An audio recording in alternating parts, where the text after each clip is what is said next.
I'm belong to a very spiritual family, and my guru is Paramahansa Yogananda, Sri Paramahansa. My guru is also Paramahansa Yogananda. And I see that you are visited. Being a very spiritual family, each and every person, जहाँ हम monetary चीज को हम लोग जरा भी वो नहीं देते, लेकिन फिर भी घर के अंदर माहौल ऐसा है, एक दूसरे को कोई देख ही नहीं पा रहा। एंड सबको मालूम है कि हम क्या कर रहे हैं, लेकिन every day I try to see कि it's a new day, let's forgive and forget, लेकिन नहीं हो पा रहा। मैं कितना भी ट्राई करूँ, वो बिटरनेस सामने वालों के थ्रू आ रही है।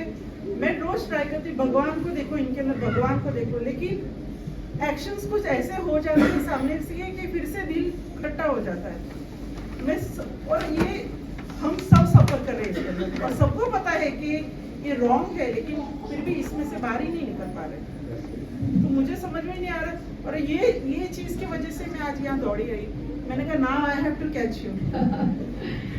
अखाड़े में डाल दिया आप लोगों को प्रैक्टिस करने के लिए भगवान ने। तो स्पिरिचुअली आप लोग इतने स्ट्रांग हो, मेहनत कर रहे हो रात दिन, तो ये गुण जो है कि मैं माफी तो कर रहे लेकिन फॉरगेट नहीं कर रहे, तो ये इसको प्रैक्टिस कैसे करोगे? तो अखाड़े में डाल दिया आप लोगों को प्रैक्टिस करना है।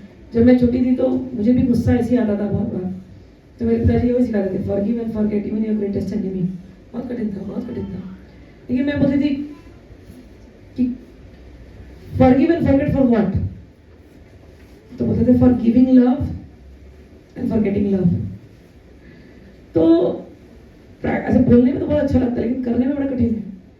तो मैंने योगानंद जी के मैंने फिर पढ़ा, क्योंकि हमने योगानंद जी का नाम लिया, उन्होंने मेरे को प्यार करना सिखाया, ठीक है ना। तो उन्होंने दया माँ की एक स्टोरी, मैं SRF जाती थी, हमारे संडे स्कूल होता था फुलरटन में, हमारे US में। तो संडे स्कूल में एक दया माँ की कहानी आई कि दया माँ एक वहाँ पर एक नन आई थी, ओल्ड सी नन थी, और दया माँ बस यहाँ थी। तो दया माँ को वो ओल्ड नन ने इतना परेशान किया कि वो इरिटेट हो जाती थी। तो वो गुरु जी के पास गई, योगानंद जी के पास, कि मेरे को इरिटेशन हो रहा है इनसे। तो गुरुदेव भाई बोलते थे माफ कर। अब सोचो, हम तो घरों में हैं, ये प्रॉपर मोनास्ट्री में, मतलब जहाँ हमको लगता है कि सब अच्छे लोग बैठे हुए हैं, वहां पर ये ईगो का ये द्वंद हो रहा है। और दया माँ को उन्होंने माफ करना उन्होंने सिखाया, और ये एक टिप दिया कि तू जिस पे क्रोध कर रही ना उसको मन से भूल दे। ये मैंने पढ़ा और सुना, फिर मैंने ये प्रैक्टिस करना शुरू किया कि जिससे मेरा झगड़ा हो रहा है मैं उसको भूल दूं।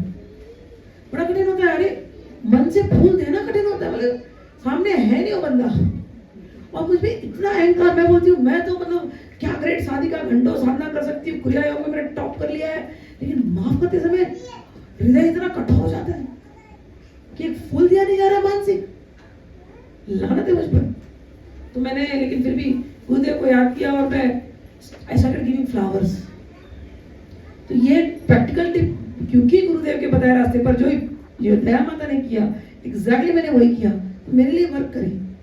फिर आगे और जब पढ़ते गए तो हुआ क्या कि जब आप एक बार सक्सेसफुल होते हो ना कि अरे आपने तो माफ कर दिया, वाह, फिर दूसरा उससे भयंकर लोग आ जाते हैं फिर जीवन में। फिर आपको लगता है अब क्या टेस्टिंग चल रही है, लेकिन कहीं ना कहीं चित्त में हल्की सी है अभी भी, तो उसको भी साफ करना चाहते हैं भगवान। तो वो टाइम पे फिर मैंने क्या किया, जो मेरी जप होती थी ना, वो पूरा जप मैं उस व्यक्ति के नाम पे समर्पित करती थी। आज भी मेरी आदत है, अब तो ऐसी आदत पड़ गई कि जब अपने नाम पे है ही नहीं कुछ, अब तो सबके लिए समर्पित है।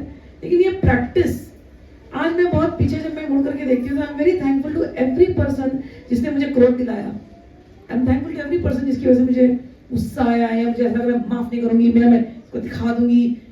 आई एम वेरी थैंकफुल नाउ, क्योंकि अगर वो नहीं होते तो ये गुण मैं नहीं कर पाती।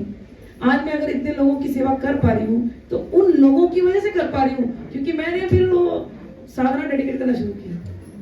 तो मैं आपसे यही कहूंगी कि घर के अंदर है, ये तो अपने लोग हैं, भगवान ने एक अखाड़े में हमको डाल दिया है, और बिग बॉस हाउस जैसा चलना तो रहना पड़ेगा ही अपने को। तो एक काम करो, उनको रोज मन से, साधना के एंड में रोज मन से प्यार भेजो, विदाउट एनी एक्सपेक्टेशन। हमको कुछ नहीं चाहिए, तो फिर ये नहीं बोलना है मैं तो इनको मन से प्यार दिया, देखो ये कैसे प्यार करें। आई एम टेलिंग यू, आप मन से प्यार देना करो, शुरू करो, मन से उनको रोज गुलाब देना शुरू करो। आप देखो उनकी भावनाएं, उनका बात करने का तरीका बदलने लगेगा। हम सब एक वाइब एमिट करते हैं, कभी कभी कोई बात नहीं करे ना, फिर भी हमें नेगेटिविटी एमिट होती है और इतनी भारी हो जाती है ना कि पूछो मत। लेकिन जिसने मन को हल्का कर दिया है, और मन के अंदर प्यार भर करके उस व्यक्ति को खाली प्यार से गुलाब दे रहा है, तो उसकी वाइब हल्की होने लगेगी, और जैसे हल्की हो जाएगी सब सिचुएशन बदल जाएगा। ये मैंने प्रैक्टिस किया, तो आप भी ये प्रैक्टिस करो। योगानंद जी का ही ये ट्रिक है, ठीक है।